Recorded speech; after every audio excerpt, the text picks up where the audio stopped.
지난 시간에는 방송국의 고용 형태에 대해 이야기해 보았습니다. 오늘은 지난 시간의 연속성을 가지고 방송국의 고용 피라미드의 가장 아래에 있지만 누구보다 가장 희망을 꿈꿀 수 있는 파견계약직에 대해 이야기를 해보겠습니다. 우선 파견계약직이라는 것은 방송국의 계약인력 충원을 담당하는 아웃소싱 회사에 고용이 되어서 방송국에 파견이 되어 일을 하는 고용 형태를 말합니다. 보통 2년의 근로계약을 가지고 계약이 됩니다. 쉽게 말하면 A라는 아웃소싱 회사에 내 이력서를 등록을 하면 A 회사는 등록된 이력서 중에 가장 경쟁력 있는 이력서를 방송국에 보냅니다. 이때 방송국에 이력서를 보내는 아웃소싱 회사는 A뿐만 아니라 B, C, D 등이 있습니다. 이 A, B, C, D 회사에서 보내진 이력서들을 방송국에서는 서류 전형과 면접을 통해서 심사숙고하여 하나의 이력서를 최종 선정합니다. 선정된 이력서의 주인공은 자신의 아웃소싱 회사와 파견 계약을 하고 그 방송국으로 파견 근무를 나가게 되는 겁니다. 제가 오늘 이 영상을 준비한 이유는 가장 말단이지만 그만큼 성장의 기회를 가질 수 있는 자리이기 때문입니다. 계약직이라고 해서 한시적인 근무 기간을 가진 근로자라고 해서 그리고 또 말단 구성원이기 때문에 그저 주어진 일을 하고 급여를 받으며 시간을 보내는 것보다는 마음가짐을 새롭게 하고 더 나은 내일을 생각하면 얻어갈 수 있는 게 많은 자리이기 때문입니다. 그 근거를 하나하나 살펴보겠습니다. 첫째, 하는 업무가 굉장히 다양합니다. 제작기술 음향 파트를 중심으로 말씀드리면 보통 정규직 엔지니어와 업무직 엔지니어와 함께 프로그램 단위로 조편성이 됩니다. 정규직 엔지니어는 부조정실에서 음향을 제작하고 업무직 엔지니어는 스튜디오에서 음향의 전체적인 부분을 담당을 하고 그리고 파견계약직은 업무직 엔지니어를 도와서 스튜디오에서 마이크와 인터컴 등 음향 기기를 운영을 하고 원활한 음향 업무를 위해 부조정실과 스튜디오와의 소통을 수행하고 외부 PA팀과 협의된 업무를 수행하기도 하는 등 다양한 음향 실무를 담당합니다. 두 번째, 하는 업무가 다양한 만큼 많이 배울 수 있습니다. 대한민국 최고의 방송국에서 유명한 프로그램의 일원으로 음향 실무를 담당합니다.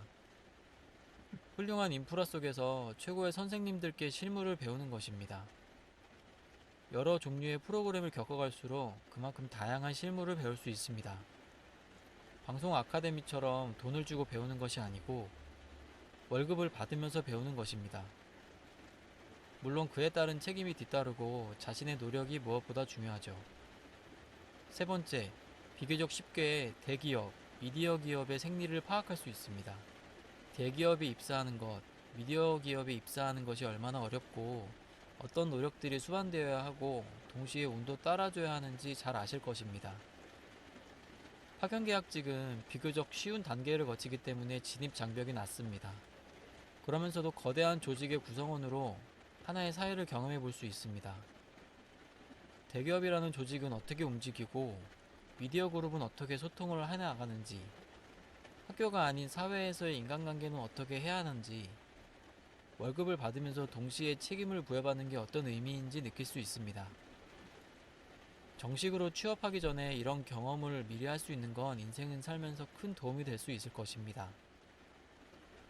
그리고 마지막으로 네 번째, 훌륭한 멘토를 만나고 롤모델을 삼을 수 있는 기회를 잡을 수 있습니다. 아시겠지만 방송국 입사는 언론고시라고 불릴 만큼 어려운 단계를 거쳐야 합니다. 그리고 한 분야의 덕후가 되어야 입사할 때 경쟁력을 가질 수 있습니다. 이 말은 좋아하는 것에 대한 전문성을 갖추고 동시에 공부도 열심히 해야 가능하다는 말입니다. 파견계약직으로 입사를 하면 그런 과정을 거친 사람들과 생활을 하게 되면서 그 사람들에게 좋은 습관을 배우고 좋은 삶의 태도를 배울 수 있습니다.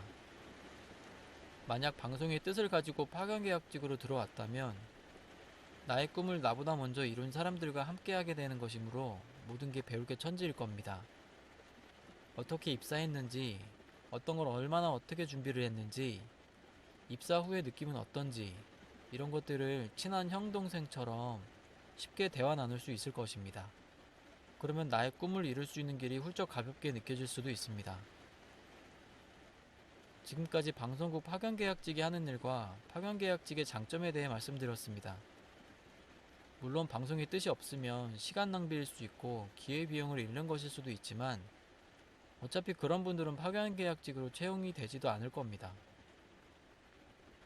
방송에 뜻이 있고 진로를 정하고자 하는 분들은 위와 같은 장점들을 통해 새로운 가능성을 찾아볼 수 있고 새로운 기회로 만들 수도 있을 겁니다. 이 같은 조언들은 파견계약직을 했었던 제 경험에서 나온 짧은 소견입니다.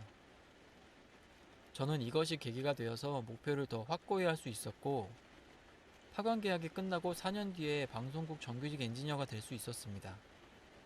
다음 시간에는 저의 파견계약직 경험 이야기를 나누는 시간을 가져보겠습니다. 영상을 마칩니다. 감사합니다.